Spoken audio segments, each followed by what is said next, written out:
평상시에는 사람들의 본 모습, 그 바닥이 잘 드러나지 않아요. 그걸 가리고 있기 때문입니다. 평온이 깨어지고 매우 급박한 자리, 삶의 경랑이 노도와 같이 밀려오는 순간, 이 순간 사람들의 본 모습이 드러나게 돼요. 평소에 의젓하고 듬직한 줄 알았는데, 괜찮은 사람이라고 생각했는데, 신앙이 정말 좋은 줄 알았는데, 이 위기 앞에 직면해서 그간 보여주던 모습과는 전혀 다른 불안하고 두려워하고 뭔가 격동하는 그런 그 모습을 보여줄 때 그간에 갖고 있던 이미지가 다 깨어지게 되죠.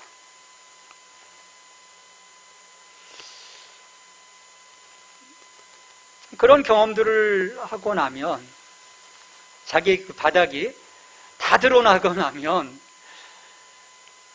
당장 감정에 막 북받쳐서 요동쳐서 아무 생각도 없이 행동하고 말했지만 시간이 지나면 후에 막급한 거죠. 그런 경험들이 있으십니까? 정말 창피하죠. 오늘 이야기에서 예수님의 제자들도 이와 같은 상황에 부딪히게 되는 것을 보게 돼요. 자, 예수님께서 하나님 나라에 대한 그 말씀을 배에 앉으신 상태에서, 갈릴리 호수 배에 앉으신 상태에서 약간의 그 언덕백에 사람들이 앉아있는 그 사람들을 향해서 이제 말씀을 하셨어요. 말씀을 마치시고 날이 저물었습니다. 그래서 예수님께서 날이 저물자 제자들에게 말씀하셨어요. 야, 우리가 저편으로 건너가자. 지금 있는 갈릴리 호수 반대편, 호수편 쪽으로 건너가자고 말씀하신 거예요. 제자들은 예수님의 말씀대로 이제 갈릴리 호수로 나아갔습니다. 근데 문제가 생겼어요. 건너편으로 가는 도중 풍랑을 만났습니다. 37절에 보면 제자들이 빠진 그 위기 상황을 이야기를 해요. 37절, 큰 광풍이 일어나며 물결이 배에 부딪혀 들어와 배에 가득하게 되었더라. 갈릴리 호수는요, 밤이 되면 이 지형적인 영향 때문에 자주 풍랑이 일어납니다. 산으로부터 바람이 내려오면서 이 갈릴리 호수 안에 풍랑이 일어나는 거예요. 작은 풍랑이었다면 문제가 되지 않았을 겁니다. 왜냐하면 그런 풍랑은 전에 제자들이 호수에서 고기잡이를 하면서 수없이 겪었고 또 이겨왔었기 때문이에요. 근데 지금 이들이 맞부닥친 이 풍랑은 광풍인 거예요. 메가폭풍인 거예요. 전혀 다른 풍랑이었던 거죠. 천둥이 치며 엄청난 양의 비를 동반하고 풍랑의 위력은 지금까지 제자들이 경험해보지 못했던 그런 것이었습니다. 제자들이 혼비백산할 수밖에 없었던 거죠. 이처럼 급박한 상황에서 제자들이 난리법석을 떠는 동안 예수님은 어디에 계셨나요?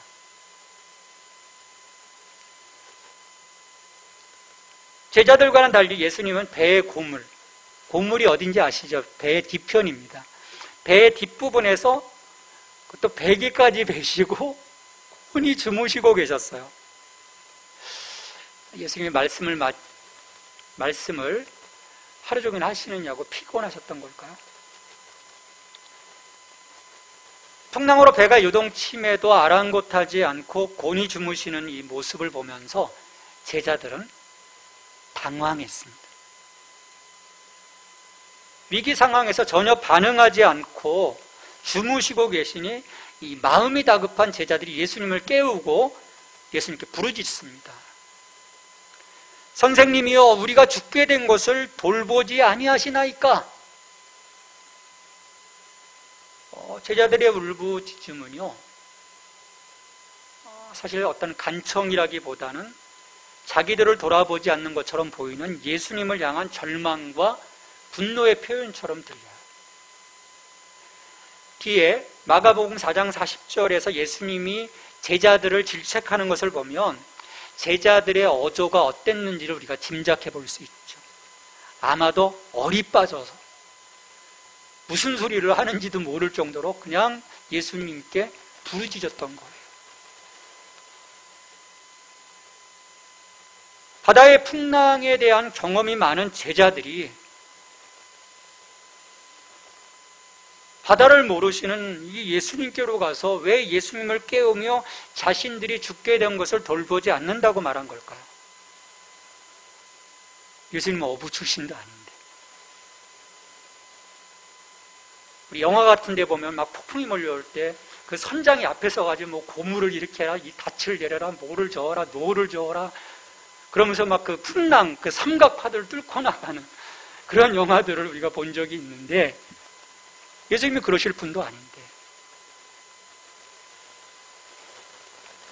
제자들 생각 속에는 예수님이요, 해결사라는, 문제를 해결하는 해결사라는 이미지를 갖고 있었던 거예요. 예수님이라면 어떤 방식이든 이 위기를 벗어날 수 있도록 뭔가 하시지 않을까라고 하는 그런 생각을 제자들은 갖고 있었던 거예요. 제자들은 여기서부터 예수님에 대한 잘못된 생각을 갖고 있었던 거죠. 그릇된 생각인 거예요. 그들은 예수님이 병자를 고치시고 귀신을 쫓아내시고 했듯이 이번에도 뭔가 해결책을 갖고 계시지 않을까라고 하는 마음이 아닌가 생각을 해요.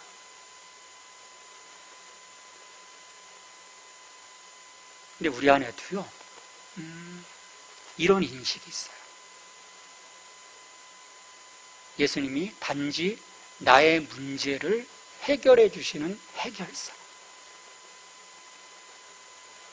영화에 있지, 엄마는 해결사. 열혈 엄마 다 나서서 해결해 주는 그런 엄마의 이미지. 근데 우리 주님은요, 단지 그런 위기만을 그때그때마다 해결해 주시는 분이 아니신 거예요. 예수님은 우리의 구원자이시고요, 예수님은 우리의 삶의 통치자이시고요, 우리의 삶뿐만 아니라 온 우주를 통치하시는 그런 주님이세요.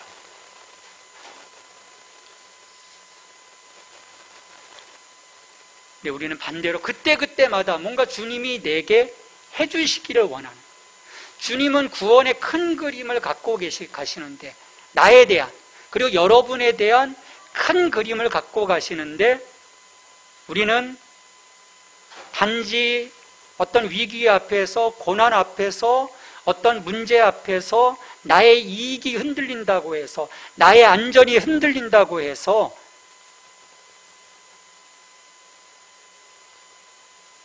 부르짖는, 제자들처럼 혼비백산에서 부르짖는 그러한 일들이 우리 가운데 있는 것이죠. 이런 생각이 들어요. 사람들은요, 그 자신의 어려움 속에서 하나님이 침묵하시는 것, 그걸 참 힘들어할 때가 많은 거예요. 우리 기도해 볼 때 주님이 즉시 응답하실 때도 있지만 실은 침묵의 많은 시간들이 있어요. 근데 우리는 그 하나님의 침묵을 보고 의심에 빠질 수 있는 거예요. 나 엄밀히 말하면요, 이것은 불신앙입니다. 내가 그 순간 예수 그리스도를 믿고 그분과 함께 있으면 되는 거예요. 풍랑이 일어도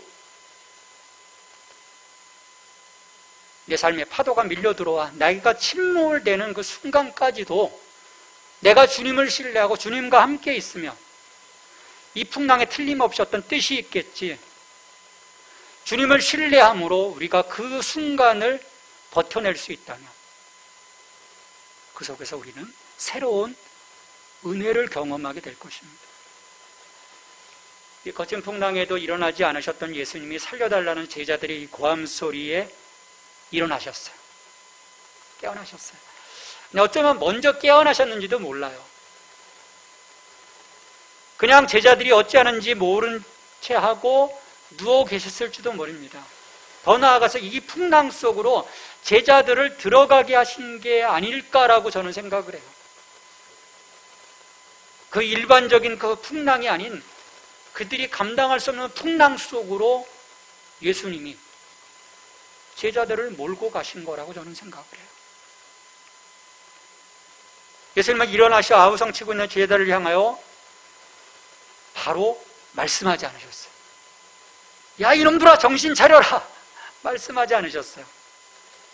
풍랑을 향해, 바람을 향해 꾸짖으십니다. 꾸짖으시고 바다를 향해 명령하셨어요. 잠잠하라! 고요하라! 자다 말고 갑자기 일어나서 바람을 향해서 잠잠하라! 바다를 향해서 고요하라! 이런 예수님을 보면서 지금 제자들이 그 순간 어떤 생각을 했을까요? 그 순간 제자들이라면 여러분들은 어떤 생각을 하셨겠습니까? 참으로 불경한 생각을 했을지도 몰라요. 우리 예수님이 갑자기 뭐 하시는 거지? 뭐지? 이렇게 놀라운 일이 벌어지죠. 배를 집어 삼킬 듯이 일렁거리던 바다에 바람이 그치고 물결이 잠잠해졌습니다. 제자들은 입을 다물지 못해요. 그런 제자들에게 말씀하십니다. 우리 이 말씀은 같이 읽습니다. 어찌하여 이렇게 무서워하느냐? 너희가 어찌 믿음이 없느냐? 어찌하여 이렇게 무서워하느냐? 너희가 어찌 믿음이 없느냐? 두 가지 말씀하셨어요. 왜 무서워하니? 너희들 어찌 믿음이 없느냐? 이 말을 헬라어 원문에 따라 정확히 하면요, 너희가 아직도 믿음이 없느냐? 아직도 믿음이 없느냐? 이때쯤 되면 예수님과 함께 했던 시간이 있잖아요. 이때쯤 되면 예상되어지는 믿음이 있어야 하는데 그것이 결여되어 있다는 말이에요.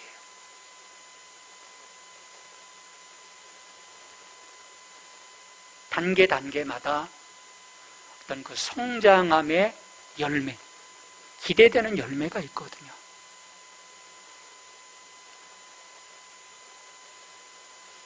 우리가 신앙의 삶을 살아가면서요, 어느 정도 시간이 지나면 채워져야 할 영역들이 있어요.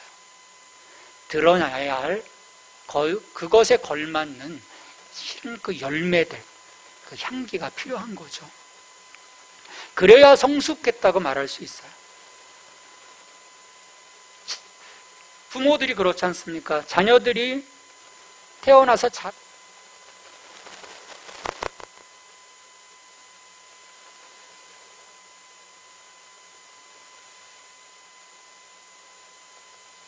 우리 예수님도 우리를 바라보시는 눈길이 같은 거예요. 마땅히 열매가 없을 때 우리는 그 역할을 감당할 수가 없는 거죠. 예수님께서 예루살렘에 들어가셨다가 아침에 시장하셔서 무화과 나무를 보시고 열매를 찾다가 열매가 없었던 그 무화과를 향해서 예수님이 무화과를 저주하시잖아요. 이게 무화과에 대한 생태를 잘 알면요, 예수님이 왜 그렇게 하셨는지를 우리가 이해할 수 있어요. 무화과는 5번 열매를 맺습니다. 우리나라와는 좀 다른 거죠. 근데 첫 번째 열매가 있어요. 이건 파괴라고 해요. 근데 이 파괴는 잘 먹을 수 없는 거예요. 상품 가치가 없어요. 그래도 배고플 때는 먹을 수 있는 정도의 열매인 거예요. 그리고 그 이후로 나오는 열매를 우리는 테나라고 합니다. 예수님이 이때 이 무화과에서 찾으셨던 것은 이 파괴라고 하는 이 무화과 첫 열매인 거예요. 근데 이 파괴의 첫 열매가 없으면 그 다음 2번째, 3번째, 4번째, 5번째 테나는 없습니다. 그 해에 열매는 없는 거예요. 그 파괴가 없기 때문에 예수님께서 그 나무를 저주하신 거예요. 왜? 열매 맺지 못하는 과실수는 소용이 없기 때문이죠. 관상수가 아니거든요. 과실수인 거예요. 예수님은 제자들의 두려움을 지적하면서 그들에게 믿음이 없다고 평가하셨습니다. 그것은 폭풍에 대한 제자들의 두려움으로 인해서 2가지를 상실했다는 것을 말해요. 하나는 예수님께 대한 제자들의 신뢰예요. 또 다른 하나는 예수님께서 그들을 돌보실 것이라는 확신을 상실했던 거죠. 주님에 대한 그 믿음, 또 주님이 그들을 돌보실 거라는 확신, 이게 지금 다 위기 앞에서 무너져 버린 거예요. 그들은 두려움 때문에 너무 많은 것을 한순간 다 드러내고 만 거죠. 우리가 정말 그 주님에 대한 확신과 믿음이 있다면 주님이 나를 외면하지 않으시고 이 위기 상황에서도 돌보실 거라는 확신이 있으면 우리는 어떤 위기 앞에서도 차분하게 찬송하고 기도할 수 있을 거라고 생각을 해요. 이 바울과 실라가 선교하던 도중에 감옥에 갇혔을 때의 모습이 그런 모습인 거죠. 얻어맞았잖아요. 피가 흐르죠. 아프죠. 쇠사슬 착고에 차였죠. 그 상황에서 어떻게 찬송할 수 있겠습니까? 어떻게 기도할 수 있겠습니까? 근데 바울과 실라가 찬송하고 기도하잖아요. 주님을 신뢰하는 모습인 거예요. 평안할 수 있는 거죠. 제자들의 두려움은 그들의 신앙 부족을 철저하게 드러내고 있습니다. 그들은 고난 속으로 주님과 함께 주님을 신뢰하며 들어가기를 실은 거부한 거예요. 여러분, 그 바다, 그 풍랑 속으로 가자고 한 것은 예수님께서 가자고 하신 거예요. 제자들이 스스로 가는 것이 아닙니다. 그렇다면 그들은 예수님이 어떤 분이신지 그분을 알고 그분과 함께 있다는 것이 이 땅의 모든 세상의 안전함을 담보하는 것임을 알고 담대할 수 있어야 되는 거죠. 여러분, 이 주님과 함께함에 대한 담대함이 있으십니까? 우리 주님은 그걸 약속하셨어요.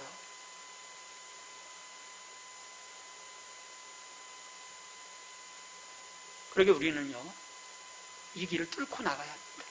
지금 내 앞에 있는 이 풍랑을 주님과 함께 뚫고 나갈 수 있는 믿음을 세워갈 수 있어야 합니다. 근데 제자들은 그 고난에 동참하기를 무서워했던 거죠.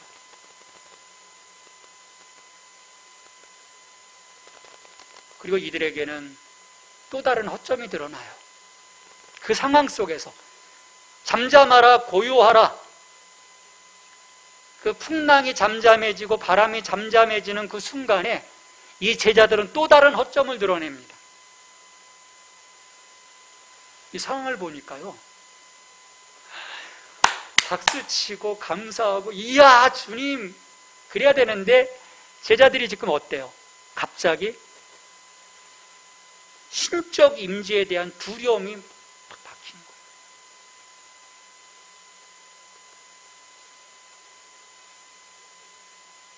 폭풍 앞에서 누리는 공포와는 다른 언어를 사용하면서 이 상황을 지금 설명을 해요. 자, 그들이 심히 두려워하여 서로 말하되 그가 누구이기에 바람과 바다도 순종하는가 하였더라. 예수님이 도대체 누구시길래 바람과 바다도 순종하는가? 질문을 서로 하는 거예요. 여러분, 물론 질문을 던질 수 있어요. 우리가 처음에 주님을 만나가면서 당신은 정말 누구이십니까? 내 마음속에 좀 알게 해주세요. 나에게 어떤 분이세요? 내가 뭐라고 고백해야 될까요? 우리가 그분을 품고 생각하면서 그분에 대한 질문을 던질 수 있어요. 근데 매 순간 질문만 던지면 어떻게 될까요? 우리 안에 고백이 없어지는 거죠. 이 질문은요, 폭풍의 위협에 대한 제자들의 두려움이 궁극적으로 하나님에 대한 신앙의 부재에서 기인하고 있음을 말해주는 거예요. 여기에서 이런 질문을 던질 것이 아니라 그렇게 풍랑을 잠잠케 하시는 예수님을 바라보면서 그들은 신앙의 고백이 나와야 했던 거죠. 여러분, 수군거리는 것은 의미가 없습니다. 마냥 질문만 던지는 것은 의미가 없어요. 내 입술에 고백과 찬양이 있어야 합니다. 그러면 우리가 달라지기 시작해요.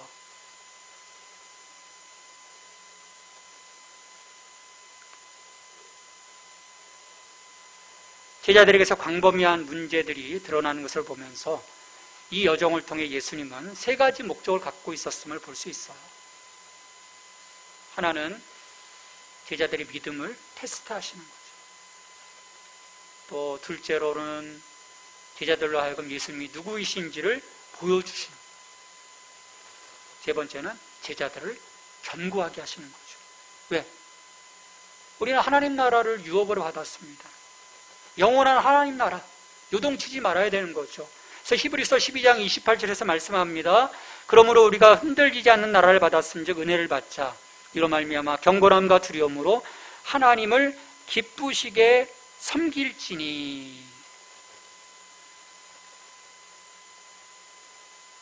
우리는 고난과 위기 속에서 우리의 믿음이 검증되어지는 것입니다. 그리고 그 위기 속에서 나와 함께 하시는 주님에 대한 영적 지식이 더욱더 깊어져 가는 거죠. 그리고 우리의 삶을 우리 주님은 더욱더 견고하게 세워져 가기를 원하시는 거예요. 그래서 매 순간 그 어려움과 그 고난 속에서도 우리는 세상과 맞서 싸워 이기며 나갈 수 있도록 주님이 우리를 세워 가시는 것입니다.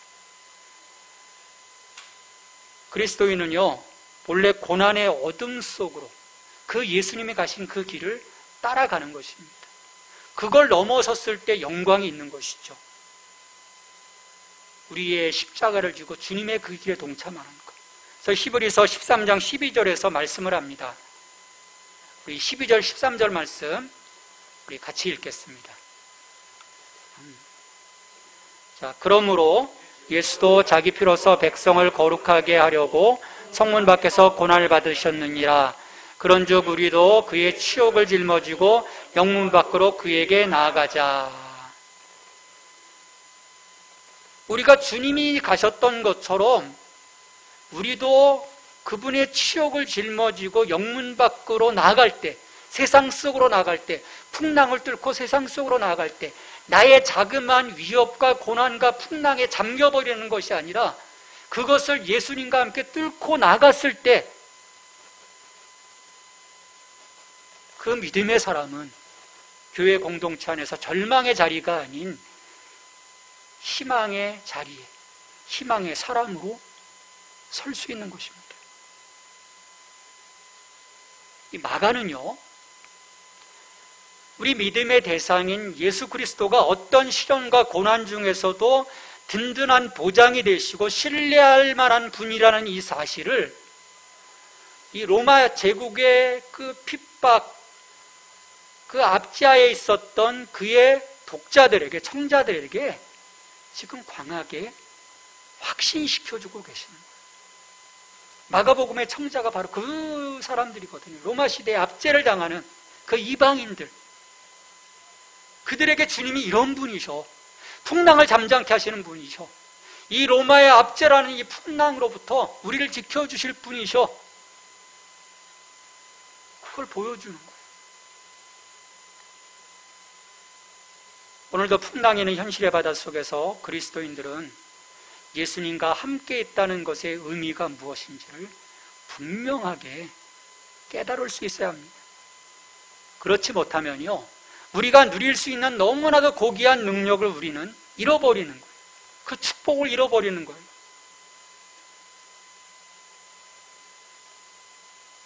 우리가 진정 주님을 모시게 될 때,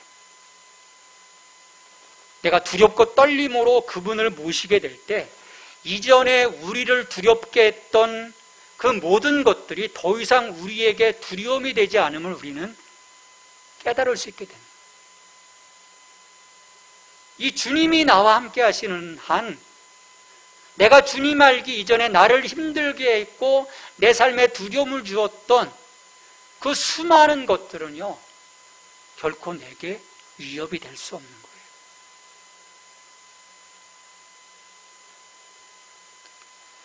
우리 주변을 둘러보면 나라도 개개인의 삶도 녹록지 않습니다.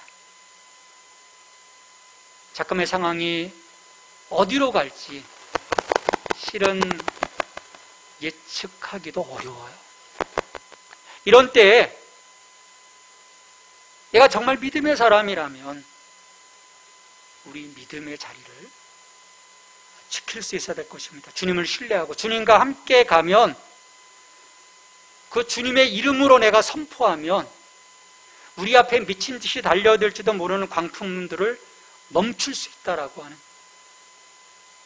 그 믿음을 가지고 우리가 갈 수가 있다면, 지금 우리 앞에 펼쳐 있는 이 모든 풍랑을 우리는 넉넉히 뚫고 나가게 될 것입니다. 이 삶을 살아갈 때 하나님은 우리 위에 다른 사람들을 중보하고 나갈 수 있는 특권을 주세요. 이 고난을 뚫고 나갔을 때 우리가 제사장의 삶을 살 수가 있는 것입니다. 그래서 다른 이들의 고난의 자리로 함께 나아가 기도하고 함께 끌어안고 그들을 위로하고 고난과 싸워 극복하는 믿음의 사람들로 우리를 하나님께서 세워주시는 거죠. 우리가 이 가는 길은 그렇게 쉽지만은 않습니다. 근데 어려운 길은 아니에요. 왜? 주님이 함께 하시니까. 우리 마태복음 28장 20절 하반절에서 말씀하셨습니다. 내가 세상 끝날까지 너희와 항상 함께 있으리라. 우리 주님과 갑니다. 주님이 나의 인도자가 되어주시고 나의 피난처가 되어주시고 나의 삶의 그 모든 것들을 새롭게 하시는 생명의 주관자가 되어주십니다. 그러게 우리는 우리 앞에 밀려오는 풍랑 앞에서 결코 작아지지 맙시다. 여러분, 두려워하지 마십시오. 우리가 주님 안에서 넉넉히 그것들을 이기며 나아갈 것입니다. 그 모든 상황 속에서 우리 주님이 하실 것이고 주님이 우리를 세워주실 것입니다. 그 은혜가 여러분들 가운데 충만하기를 주님의 이름으로 축원합니다. 우리 같이 기도하십시다. 주님, 우리 앞에 펼쳐진 이 풍랑들을 두려워하지 않게 해주시옵소서. 우리 같이 기도하십시다. 하나님 아버지, 우리의 삶에 하나님 어렵고 힘든 이 모든 과정들 앞에서 결코 우리의 믿음이 작아지지 않기를 원합니다. 하나님, 두려워하지 않게 해주시옵소서. 주님을 바라보게 하시고 주님을 의지하게 하시고 이제 이 모든 것들을 넉넉히 이기며 나갈 수 있도록 도와주시옵소서. 오 주님, 그 하나님의 침묵 앞에 우리가 결코 마음 아파하지 않게 해주시옵소서. 하나님, 의심하지 않게 해주시옵소서. 주님, 오직 주님을 신뢰하시고 나의 삶 속에 개입하셔서 내 삶을 새롭게 하실 주님을 의지하고 기대할 수 있도록 하나님 역사해 주시옵소서.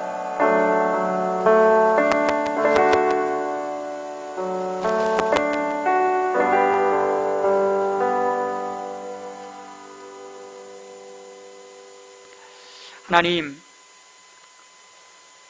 우리의 삶에 수많은 그 풍랑들이 밀려옵니다. 그럴 때 주님 안에서 주님과 함께 이 모든 것들을 이겨낼 수 있도록 도와주시옵소서. 결코 두려워하지 않게 해 주시옵소서. 믿음으로 선포하고 나아가게 하여 주시옵소서. 예수님의 이름으로 기도합니다. 아멘.